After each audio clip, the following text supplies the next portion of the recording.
Hello बच्चों, good morning. तो आज हम लोग पढ़ने वाले हैं इलेक्ट्रिक पावर, जो कि बहुत ही इंपॉर्टेंट है। ध्यान से बिल्कुल समझना एक एक चीज़ को, ठीक है। तो तुम लोग पावर तो जान ही रहे होगे, ठीक है ना। ऑफ कोर्स कहीं ना कहीं अपने आप में जब खेलते होगे तो यूँ ना कहीं बात करते होगे कि अरे यार उसकी पावर मेरे से ज़्यादा है या मेरी पावर उससे कम है। तो इस टर्म से आप ना कहीं आप इस टर्म से क्या है, जुड़े हुए हैं, है ना। तो अगर आप लोग बात करते हैं कि अच्छा मेरी पावर तुमसे ज़्यादा है, तो what is the meaning of this, मतलब बेसिकली क्या तुम बोलना चाह रहे हो। कहीं ना कहीं तुम ये बोल रहे हो कि भाई मैं तेरे से ज़्यादा पावरफुल है, मैं तेरे से ज़्यादा काम कर सकता हूँ, ठीक है ना, मैं तेरे से ज़्यादा काम कर सकता हूँ। तो अगर जैसे मान लो कि तुम बोल रहे हो कि मैं तेरे से ज़्यादा पावरफुल है, मैं पावर रखता हूँ, या तू मेरे से ज़्यादा है, चलो मैं मान लेता हूँ कि मैं तुमसे ज़्यादा पावरफुल है, तुम ऐसे बोल रहे हो, ठीक है ना। तो अगर ऐसा सिंपल है, थोड़ा सा और इससे हम लोग क्या करें, सिंप्लीफाई करें। तो बहुत लोग बोलेंगे कि अच्छा तू पावरफुल है तो चल 100 सीढ़ियाँ हैं, चलो देखते हैं कौन ज़्यादा पहले, मतलब सेम टाइम में कौन ज़्यादा सीढ़ी, मतलब 100 सीढ़ियों तक पहुंच सकता है ना। तो 100 सीढ़ियाँ क्या हो गई, चढ़ना आपका काम हो गया, और आपने एक फिक्स टाइम में कर रहे हो तो उस टाइम की बात होगी। तो कहीं ना कहीं दो टर्म की बात आएगी पावर को बताने के लिए, ठीक है ना। इस एग्जाम से हमने ये समझ लिया, पावर को बताना है तो एक तो 100 सीढ़ियाँ चढ़ने की बात होगी, तो वो वर्क हो गया, और एक हो गया आपका टाइम, क्योंकि टाइम देखना पड़ेगा ना कि कौन पहले चढ़ रहा है। मतलब आप टाइम स्टार्ट करो देखना, अगर जो पहले 100 सीढ़ियाँ चढ़ गया, ठीक है ना, तो यानी कि उसके पास कैपेसिटी ज़्यादा, उसके पास पावर ज़्यादा है। 100 सीढ़ियाँ पहले चढ़ गया मतलब क्या, पहले मतलब टाइम पहले, और बात कैसे डिसाइड करोगे, टाइम के बेसिस पे।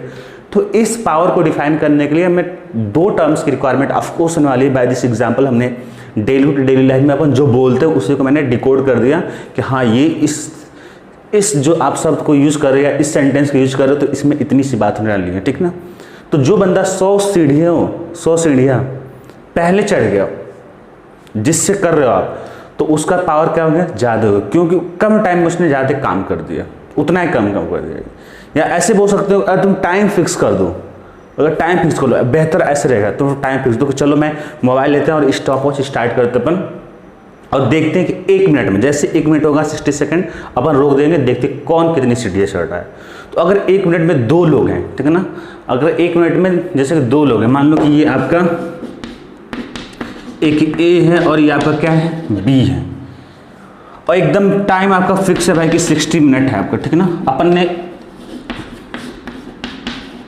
स्टॉप वॉच स्टार्ट कर दिया, ठीक है, अपन ने क्या कर दिया, स्टॉप वॉच स्टार्ट कर दिया, और ये क्या हुआ, सीढ़ियाँ चढ़ना स्टार्ट कर दी, ये भी चढ़ा और ये भी चढ़ना स्टार्ट कर दिया, और ये ज़्यादा इन सीढ़ियाँ चढ़ी फिक्स टाइम में, यानी कि 60 मिनट में, 1 मिनट में इसने ज़्यादा सीढ़ियाँ चढ़ी। ज़्यादा सीढ़ियाँ चढ़ने के लिए क्या करेगा, अपनी एनर्जी यूज करेगा। एनर्जी क्या होती है, वर्क होती है। तो बेसिकली इसने क्या किया, ज़्यादा वर्क किया इसके रेस्पेक्ट में, क्योंकि इसकी सीढ़ियाँ कम चढ़ी, लेकिन कंडीशन है टाइम फिक्स होना चाहिए तब। तो जो ज़्यादा वर्क करेगा तो बोले अरे यार ये तो सीढ़ियाँ ज़्यादा चढ़े, मतलब इसके पास क्या है, पावर ज़्यादा है। बी के रेस्पेक्ट में ए के पास जो पावर है ज़्यादा, पावर को अपन पी से लिखते हैं, तो ए की जो पावर है बी से क्या है, ज़्यादा।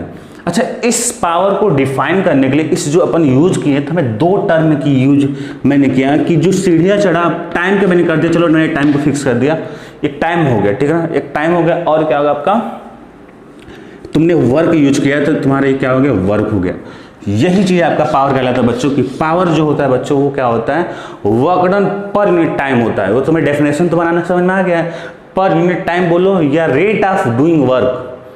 रेट मतलब क्या, टाइम की बात हो, rate of flow of charge, उसमें चार्ज, या ऐसे बोलो चार्ज पर यूनिट टाइम, है ना।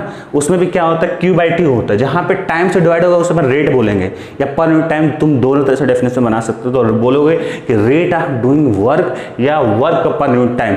वर्क पर यूनिट टाइम का मतलब क्या है, तुम मान लो कि टाइम कर दिया तुमने 60 मिनट, टाइम को फिक्स कर दिया, अब देखो कितना वर्क कर रहे हैं। अगर जिसका वर्क ज़्यादा होगा मैं टाइम फिक्स कर दूँ, तो जिसका ज़्यादा वर्क है उसका पावर ज़्यादा है। या रेट ऑफ डूइंग वर्क मतलब क्या, कितने रेट से वो वर्क कर रहे हैं, उसे हम लोग बोलेंगे रेट ऑफ डूइंग वर्क। तो ये तो बात होगी बच्चों, ऐसे इससे बोलते हैं मैकेनिकल वर्क जो आप देख रहे हो।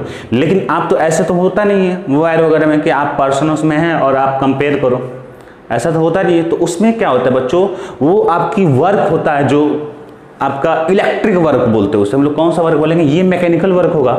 जो सीढ़ियाँ चढ़ना या मोटर चल रहा है, ये सब मैकेनिकल वर्क होता है। तो ये मैकेनिकल वर्क से मैंने समझा दिया। और यहाँ पे क्या है बच्चों, तुम्हें पढ़ना है इलेक्ट्रिक पावर पढ़ना है, ना कि पावर पढ़ना है, बात एक ही है। तो बस वहाँ पे जो वर्क है वो मैकेनिकल वर्क ना होकर इलेक्ट्रिक वर्क हो जाएगा बच्चों। तो पावर आपको क्या हो जाएगा यहाँ पे इलेक्ट्रिक वर्क अपॉन में क्या हो जाएगा आपका टाइम हो जाएगा। ठीक है, ये तो फॉर्मूला हो गया। ठीक है ना, पहला पॉइंट करके लिखो, यहाँ से स्टार्ट करना कि पावर इक्वल्स टू क्या हो जाएगा इलेक्ट्रिक वर्क अपॉन में टाइम, और इलेक्ट्रिक वर्क अपन लिखेंगे P से रिप्रेजेंट करेंगे, वर्क को अपन W से करेंगे और ये टाइम T से हो गया। इलेक्ट्रिक वर्क की बात हो रही है बच्चों, ठीक है ना। इलेक्ट्रिक वर्क क्या होता है, जहाँ पोटेंशियल अच्छा आता था, याद करो तुम लोग, V इक्वल्स टू क्या आता है Q by V equals to क्या होता है पोटेंशियल W बाई Q, तो W इक्वल्स टू क्या हो जाएगा Q इंटू V। ये तुम्हारा क्या है बच्चों, ये क्या है इलेक्ट्रिक वर्क बोलेंगे इसे हम लोग क्या बोलेंगे इलेक्ट्रिक वर्क। तो मैं डायरेक्ट लिख रहा हूँ कि W क्या होगा आपका Q इंटू V हो जाएगा। ठीक है ना, Q चार्ज और V क्या आपका पोटेंशियल डिफरेंस है, पोटेंशियल ड्रॉप है, ये सारी चीज़ें मैंने बता रखी है। तो इलेक्ट्रिक वर्क, तो अपन डेफिनेशन लिख ले क्या, या बोल रहे कि rate at which electric work is done. हम लोग अब बोलेंगे इलेक्ट्रिक और मेंशन करना पड़ेगा तभी आपका इलेक्ट्रिक पावर बनेगा। अब तुम लोग बोलोगे sir rate at which electric work is done, मैं जिस वर्ष इलेक्ट्रिक वर्क कर रहा है, ये तो मैं समझ नहीं आ रहा है भाई। इलेक्ट्रिक में कौन वर्क करेगा, यहाँ पे तो मैं समझ में आ गया पर्सन चढ़ रहा था। तो अब रेट भी इलेक्ट्रिक वर्क, कौन इलेक्ट्रिक वर्क करेगा भाई, कैसे करेगा, तो वर्क कौन करता है, अब देखो डेफिनेशन में डायरेक्ट तो मैं लिखवा सकता हूँ, बस चीज़ों को समझने की कोशिश करो। ठीक है ना, अभी मैं सारी चीज़ लिखवाने में, एक तो मैंने बता दिया rate at which work is done, या ये भी हो सकता है कि अब सवाल करो कि कौन वर्क करेगा, वो तो बात नहीं है, ये तो इलेक्ट्रिक है, इसमें तो कोई आदमी तो होता नहीं है। तो मान लो कि ये तुम्हारा क्या है वायर है, ठीक है ना, ये तुम्हारा क्या है वायर है। अब वायर में तुम्हें चार्ज फ्लो कराना है, तो जब अपने आप तो फ्लो नहीं होगा या करंट, जब तक आप बैटरी से कनेक्ट नहीं करोगे। तो ये बैटरी क्या करती है कि ये इस बैटरी को कनेक्ट होने से ही क्या होता है करंट आपका क्या होता है फ्लो होता है, करंट क्या होता है फ्लो होता है। अगर ये बैटरी ना होती और बस वायर सिंपल रखते हो आप, ऐसे वायर है, क्या फ्लो होगी करंट इसमें, नहीं बिल्कुल नहीं। और फ्लो होने के लिए करंट क्या चाहिए आपको, चार्ज चाहिए, यानी कि चार्ज मूव जब करेगा तभी आपका क्या होगा करंट फ्लो होगी। तो आखिर किसने चार्ज को मूव कराया, बैटरी लगाने से, यानी कि बैटरी वर्क कर रही है। तो जो वर्क करता है बच्चों कौन करता है, इलेक्ट्रिक वर्क बैटरी करेगी।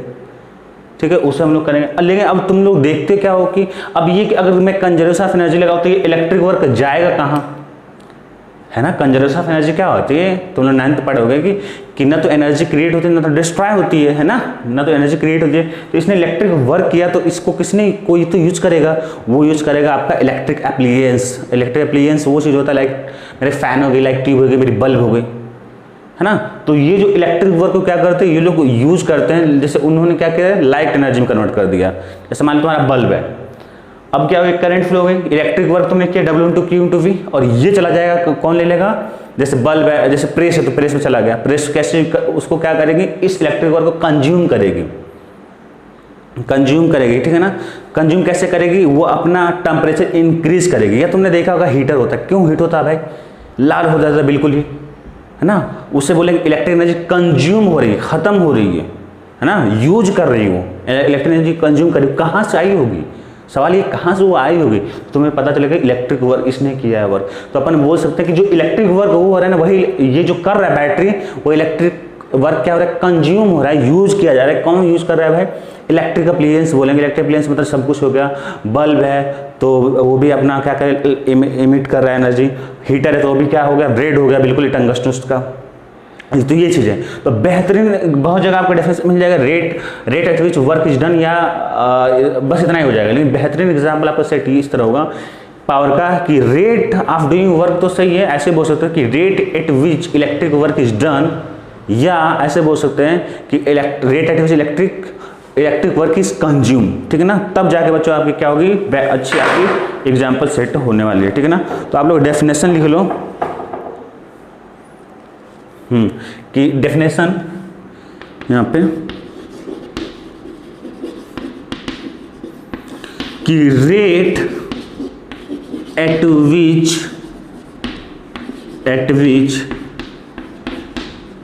Electric work is done, done के आगे ऐसे कर लो ब्रैकेट लाइन किया जा रहा है, कौन करेगा? बैटरी करेगी। Rate at which electric work is done, और करके rate at which electric work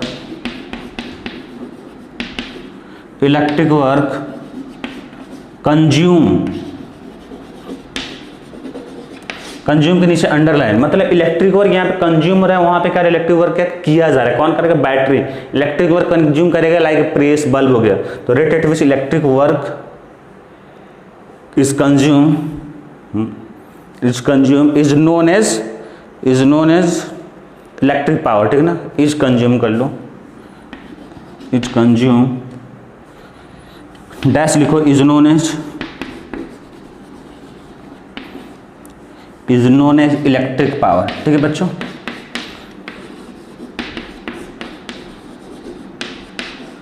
is known as electric power, ठीक है?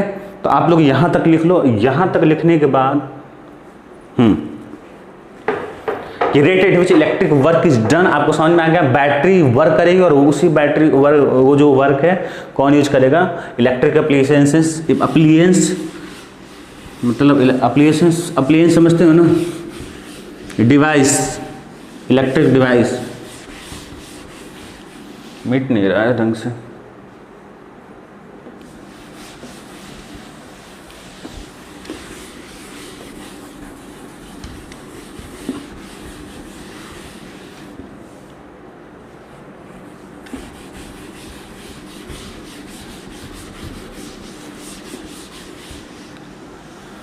दूसरा लिखो बच्चों, एसआई यूनिट ऑफ,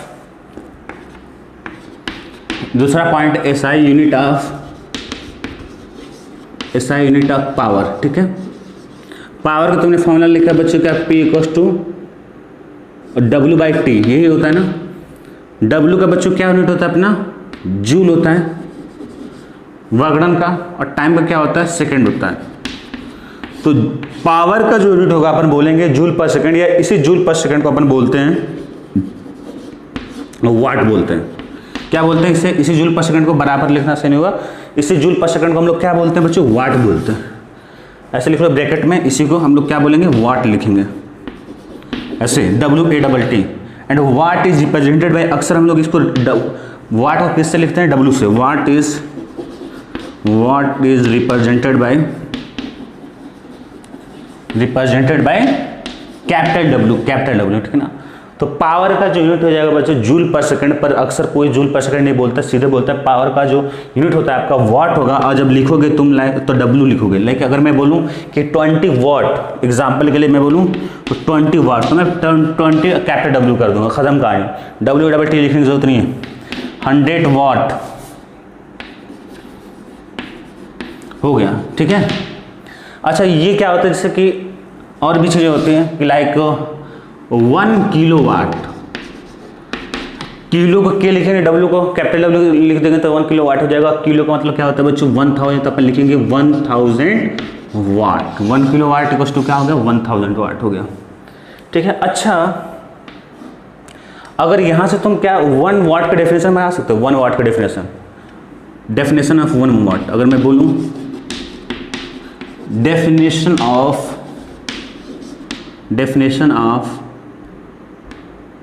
1 watt, या define 1 watt, what is 1 watt, define 1 watt, define बेहतर होगा, लिखो define 1 watt।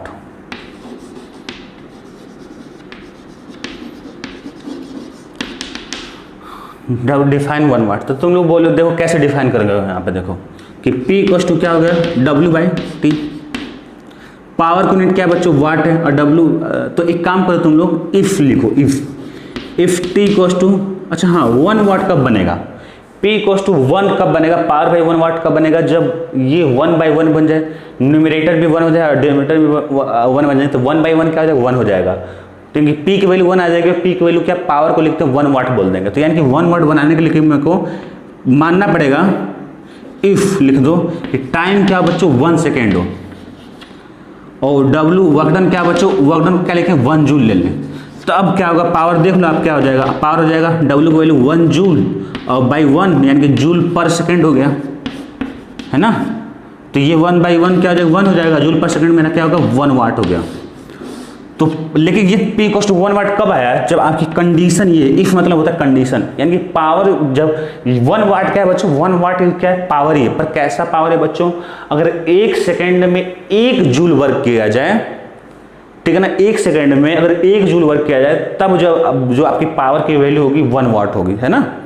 देख लो 1 सेकेंड में अगर 1 जूल वर्क हो रहा है, जो पावर होगी तो आपकी क्या होगी 1 वाट होगी। डेफिनेशन बना सकते हो क्या, इफ 1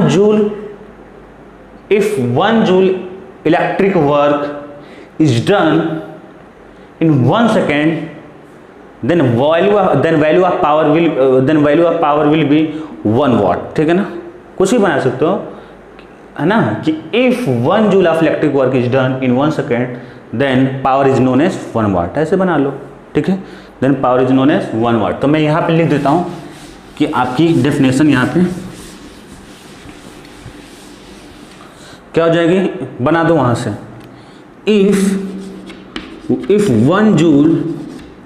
1 जूल इलेक्ट्रिक वर्क नहीं बोलना, इलेक्ट्रिक बोलना, इसीलिए if 1 joule electric work is done in 1 second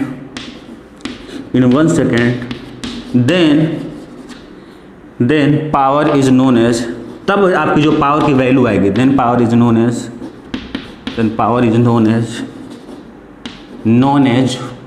1 watt, ठीक है बच्चों, 1 वॉट आएगी आपकी।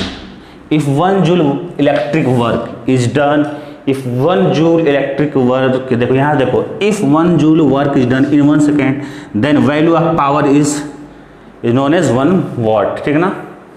कितना हम लोग जानेंगे, 1 वॉट जानेंगे, ठीक है। इतनी बात होगी बच्चों। अगर इतनी बात हो गई तो अब आगे बढ़ते हैं, थोड़ा सा थोड़ा सा आगे बढ़ते हैं।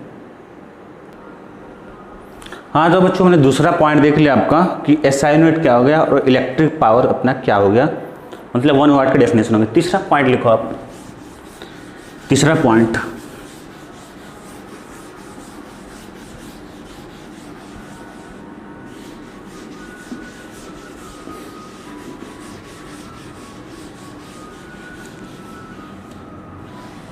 तीसरा पॉइंट लिखो बच्चों। अब हम लोग कैलकुलेशन ऑफ इलेक्ट्रिक वर्क, है ना, आखिर क्या फॉर्मूला भी तो होना चाहिए, किससे अपन कैलकुलेट करें, कैलकुलेशन ऑफ इलेक्ट्रिक वर्क, या फॉर्मूला बोल सकते हो इलेक्ट्रिक पावर, ठीक है बच्चों, कैलकुलेशन ऑफ इलेक्ट्रिक पावर। अब ये हमें कैलकुलेट करना है, ठीक है। ठीक है बच्चों, तुम्हें पता है पावर क्या होता है, पावर होता है आपका इलेक्ट्रिक वर्क अपॉन में क्या, टाइम, बोलो यहाँ तक एग्री करते हो। चलो पावर किससे लिखते हैं, P से, वर्क को लिखेंगे W से और टाइम को T से, इतना बात हो गया। इससे 1 मान लो, इक्वेशन नंबर 1। अब तुम हमें ये बता दो कि पोटेंशियल डिफरेंस क्या होता है बच्चों, पोटेंशियल डिफरेंस क्या होता है मेरा, पोटेंशियल डिफरेंस क्या होता है, जो मेरा पोटेंशियल डिफरेंस आता है उसका फॉर्मूला क्या होता है, वो होता है इलेक्ट्रिक वर्क अपॉन का, मतलब क्या हुआ, वहाँ पे वर्क ही लिखवाया था तो इलेक्ट्रिक वर्क लिख लेना, वो तो खैर अंडरस्टूड है भाई, जब ये चैप्टर पढ़ रहे हो तो ये होगा इलेक्ट्रिक वर्क अपॉन में क्या, चार्ज, इलेक्ट्रिक वर्क अपॉन में क्या, चार्ज, यानी कि पोटेंशियल डिफरेंस को V से लिखते हैं और इलेक्ट्रिक वर्क क्या होगा W और चार्ज क्या होगा Q। तो क्रॉस अगर मल्टीप्लाई करोगे तो यहाँ से मिल जाएगा बच्चों W इक्वल टू मिल जाएगा Q इंटू V, और इसे लिख लो इक्वेशन नंबर 2। अब क्या करो, फ्रॉम इक्वेशन लिखो, फ्रॉम इक्वेशन 1 and 2, इक्वेशन 1 2 से मतलब क्या है कि W की वैल्यू क्या करो, पुट कर दो Q इंटू V, यहाँ पे क्या है P इक्वल टू क्या है तुम्हारा W/T है, और W की वैल्यू कितना आ गया, Q आ गया इंटू V अपॉन में टाइम T हो गया। तो मैं इसको ऐसे भी लिख सकता हूँ, ये जो Q इंटू में V अपॉन T है, तो मैं इसको कुछ ऐसे लिख सकता हूँ बच्चों, क्या देखो P इक्वल टू यहाँ अगले लाइन में रखो Q इंटू V/T है, तो मैं इसको ये भी लिख सकता हूँ V इंटू क्या Q/T, या मैं इसको ऐसे भी लिख सकता हूँ V इंटू में Q/T को ब्रैकेट में ले लेता हूँ, कोई दिक्कत है नहीं। तो ये हो गया P equal to V into Q/T, यहाँ पे मेरा आ गया P equal to V into Q/T आ गया, और P हो गया, और V इंटू में शायद तुम्हें दिख रहा होगा कि चार्ज अपन में टाइम हो गया, रेट ऑफ डूइंग वर्क, और ये तुम्हारा होता है I करंट। तो P इक्वल टू होगा V इंटू आई, ब्रैकेट में लिख लो बच्चों कि I इक्वल टू होता है मेरा क्या, Q बाई T। ठीक है,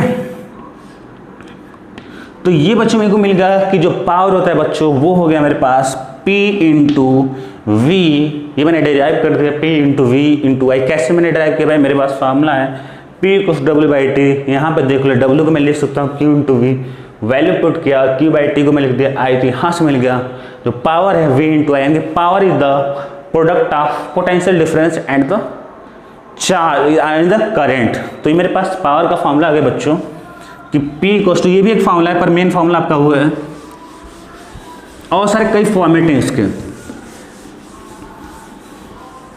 तो यहाँ पे लिखो मेरे पास फॉर्मूला आ गया P equal to V into में I। ठीक है, ऐसे लगा लो इसे, वेरी वेरी इंपॉर्टेंट बच्चों। अच्छा, अब थोड़ा सा इसी के अंदर तीसरे पॉइंट के अंदर है मेरे, इसका एक और ही फॉर्मेट होता है।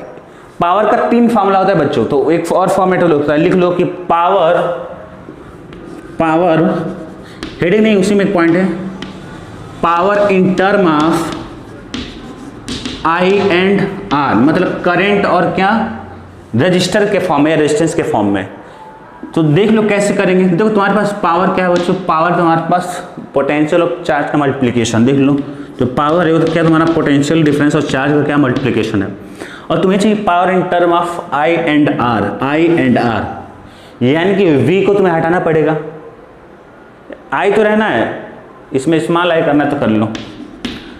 मेरे पास I एंड R करने के लिए मेरे पास यहाँ पे I है, V मेरे को हटाना है, मेरे को वहाँ पे R के फॉर्मेट में कुछ चाहिए।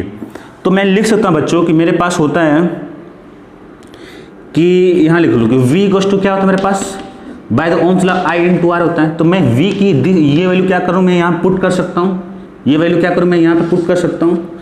अगर ये वैल्यू तुम पुट करोगे तो देख लो क्या मिल रहा है, P equal to I into में R इंटू में I, और यहाँ से क्या हो जाएगा P equal to I square into में क्या हो गया, R हो गया। एक ये भी फॉर्मूला हो गया, बोलो। तो power in term of I and R भी हो गया। अगर तुमसे बोलूं कि power in term of V and R निकाल सकते हो क्या,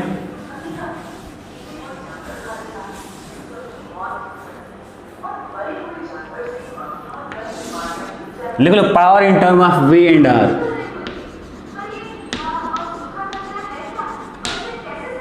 power in term of V and R, power in term of V and R। ठीक है बच्चों, अब देखो अगर in term of V and R लिखना है, बैकग्राउंड में कुछ आवाज आ रही है ना,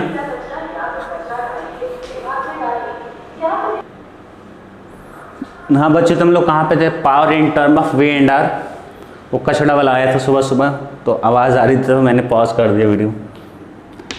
तो power in term of V and R। अच्छा, power in term of I and R के लिए क्या किया आपने, फॉर्मूला लिखा V इंटू आई और ओम्स लॉ का फॉर्मूला लगा कन्वर्ट कर दियो। फंडा याद रखो, क्या लिखा फॉर्मूला तुम्हारे पास है P equal to V into I, और मैंने ओम्स लॉ लगाया और कुछ नहीं लगाया। सिमिलरली इसके लिए V एंड R को क्या करना है, देखो यहाँ पे P इक्वल टू क्या करना है, V इंटू में I। तुम्हें V और I का फॉर्मेट होना चाहिए। मेरे पास ऑलरेडी V है, I तो मैं ला सकता हूँ, देखना कैसे, पर मेरे को V है, R में ला सकता हूँ, मेरे को I हटाना है यहाँ से।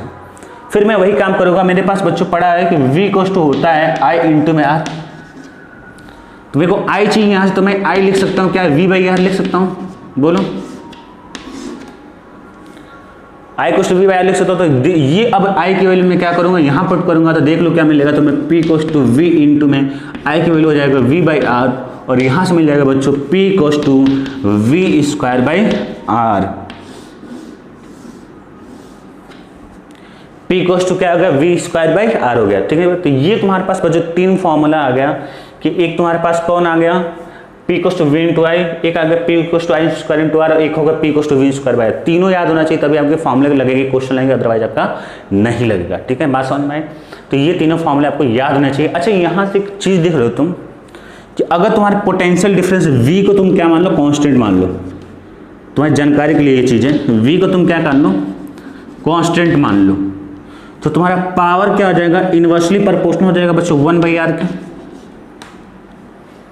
यानी कि जिसका पावर ज़्यादा होगा उसका रेजिस्टेंस क्या होगा, कम होगा। और यही सही बात है, अगर सेम पोटेंशियल डिफरेंस पे लेके, मतलब आप क्या करो कि सेम सप्लाई करो, सप्लाई क्या करो, सेम करो। अगर तुम सेम सप्लाई दे रहे हो बच्चों, मान लो सेम सप्लाई दे रहे हो, ठीक है, और एक तुम्हारा क्या 100 वाट का, एक तुम्हारा 10 वाट का बल्ब है और एक क्या 20 वाट का बल्ब है। तो जो 20 वाट का बल्ब है मतलब क्या 10 वाट का बल्ब मैं बोल रहा हूँ, देखो सप्लाई तुमने सेम कर दिया जहाँ से भी तुम्हारी आ रही पोल से, ठीक है ना, तो यार तुमने स्टेबलाइजर लगा के तुमने क्या कर दिया, सप्लाई तुमने सेम कर दिया। और सप्लाई मान लो तुम कितना दे रहे हो बच्चों, मान लो कि V को 220 वोल्ट, मान लो तुमने क्या किया, लगता है ना स्टेबलाइजर लग जाता है पहले ही, मतलब आपकी पोल से लाइन आ रही है और स्टेबलाइजर स्टेबल करके क्या कर देता है, लाइट को भेजता है। तो हम लोग बोलते हैं, तो वो अक्सर क्या करता है, एक पोटेंशियल सेट करता है V को 220 वोल्ट, यानी कि पूरे घर में इतनी वोल्ट पे आपकी क्या होगी, सप्लाई होगी आपकी, ठीक है, इतने पोटेंशियल की आपकी करंट सप्लाई होगी V को 220 वोल्ट। तो तुमने क्या कर दिया, फिक्स कर दिया। और तुमने क्या लिया, 2 बल्ब लिया, एक A लिया, मान लो ये तुमको समझाने के लिए लेना, एक B ले लिया, 2 बल्ब ले लिए, एक ये A है आपका और एक ये B है। अब ये तुमने मार्केट से खरीदा, उसने बोला कि 20 वाट का बच्चों और एक क्या आपका 10 वाट का। तो बोलेगा किसके पास रेजिस्टेंस कम है, किसकी वैल्यू इसमें दोनों बल्ब से किस रजिस्टर की रेजिस्टेंस कम है।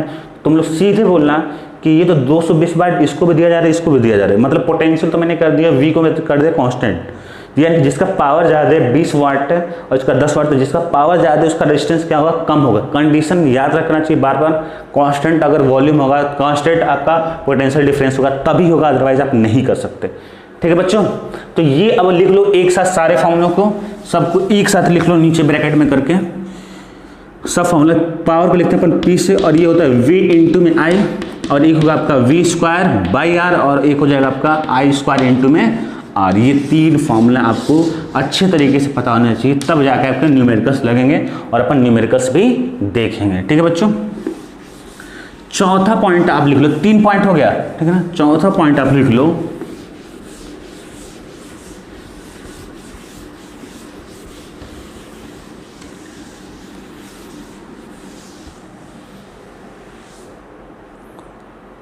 पावर वोल्टेज रेटिंग लिखो। चौथा पॉइंट हेडिंग डालो, पावर वोल्टेज रेटिंग, यहां पर अंडरलाइन कर लो, power voltage rating of electric appliances, of electric appliances, है ना। इलेक्ट्रिक स्पेलिंग सही है। एप्लियंसेस मतलब होता है, एप्लियंसेस मतलब डिवाइसेस, यंत्र, विद्युत यंत्र। इलेक्ट्रिक एप्लियंसेस मतलब देख लो क्या हुआ, ये तुम्हारी जानकारी के लिए लिख लेना यहाँ पे साइड में, लाइक बल्ब हो गया, आयरन हो गया, फैन हो गया, ये सब की बात कर दिया। अब ये चीज समझना, यानी कि ये बोला कि बल्ब ले लो, आयरन लो, कुछ भी ले लो, कि बल्ब का समझ लो पावर वोल्टेज रेटिंग। अब इसका मतलब समझते हैं क्या, ठीक है ना। ये क्या बोला, बहुत इंपॉर्टेंट टर्म बच्चों, पावर वोल्टेज रेटिंग, ठीक है। मान लो कि क्या बच्चों, ये आपका बल्ब है, ठीक है,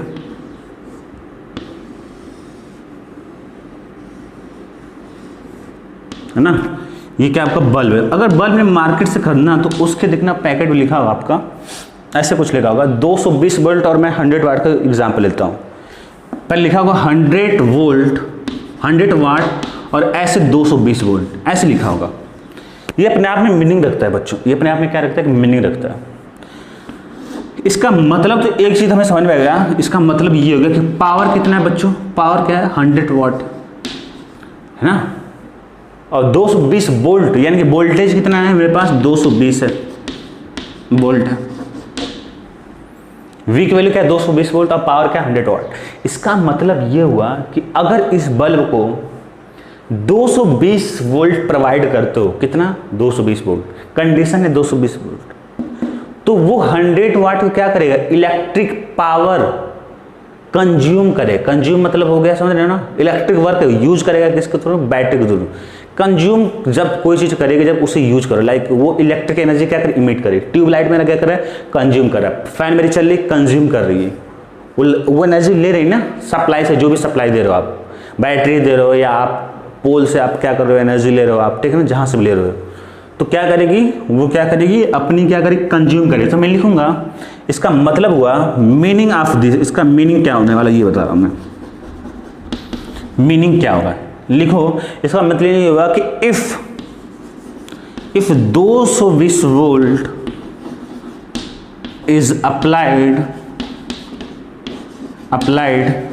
थ्रू बल्ब, इस बल्ब के लिए हैं हम लोग थ्रू बल्ब। अब ये 220 वोल्ट किसी भी तरह से अप्लाई कर सकते हो, बैटरी को थोड़ा करना है तो बैटरी कर लो, लाइक इन्वर्टर से करना है, इन्वर्टर से करना हो, या आपकी सप्लाई आ रही बाहर से पावर हाउस से, तब भी कर सकते हो। If 220 volt is applied through bulb के थ्रू अगर अप्लाई कर रहे हो तो power consume, if 220 volt is applied through bulb then 100 watt power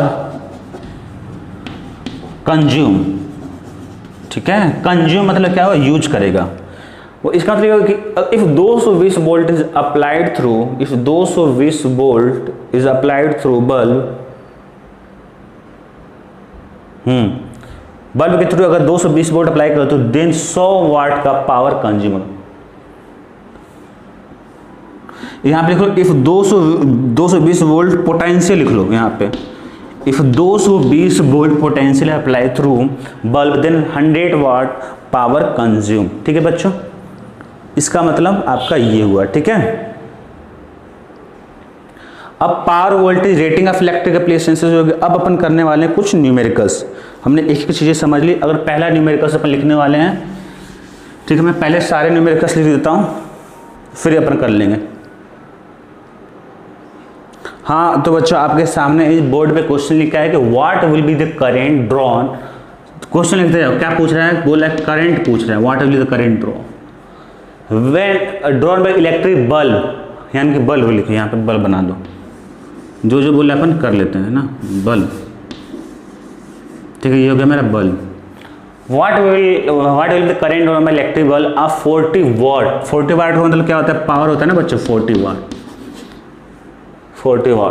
when it is connected to a source of 220 volt. Volt किसका होता है, वोल्ट, V का वैल्यू कितना है बच्चों, 220 है, ठीक है, इतना दे रखा है। अब बोला करंट, तो मेरे को साफ साफ दिख रहा है कि मेरे पास फॉर्मूला है एक जिसमें रिलेशन बताता है P = V × I, और यहाँ से P की वैल्यू कितनी है बच्चों, 40 है, और V की वैल्यू मेरे पास है 220 इंटू में I, तो यहाँ से बच्चों मेरे पास I कितना आ जाएगा बता दो, ये हो जाएगा अपने पास 40 अपॉन में क्या 220, 0 से 0 कटेगा और ये बनेगा 2/11, 2 कितना होगा 11 आ जाएगा, ठीक है ना।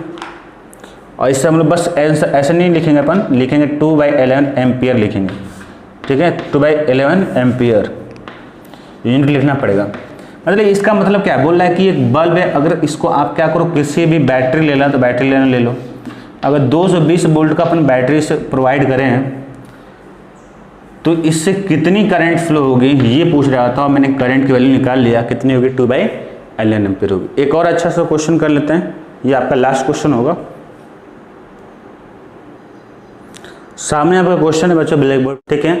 एक बल्ब है जिसका रेटेड, ये तुमने वर्ड अभी मैंने बताया था, जस्ट ये लाइन लिखवाया था, rating of voltage and power for electric appliances. तो ये रेटेड 220 वोल्ट एंड 100 है, मैंने अंडरलाइन कर दिया 100 वोल्ट। इसका मतलब क्या हुआ बच्चों कि अगर 220 वोल्ट का अप्लाई करते हो तो जो बल्ब है 100 वाट का पावर कंज्यूम करेगा। बोलो यहाँ तक एग्री करते हो, चलो। तो बोला कि अगर when it is operated on 110 volt the power consume will be, power पूछ रहा है, पी की वैल्यू पूछ रहा है, ठीक है ना, पी की वैल्यू पूछ रहा है। अब तुम ये मत सोचना है कि सर ये पावर दे रखा है तो फिर क्यों पूछ रहा है, ये जो पावर है, ये जो पावर है इसके करस्पॉन्डिंग 220 वोल्ट अप्लाई करोगे तब आपको 100 वोल्ट मिलेगी। अगर सवाल ये कि 110 वोल्ट पर अपना अप्लाई करें तब पावर अपने को क्या मिलने वाला है। आप क्या करो, बस क्वेश्चन को सॉल्व करने के लिए बस इतना भी देखो और कुछ मत देखो।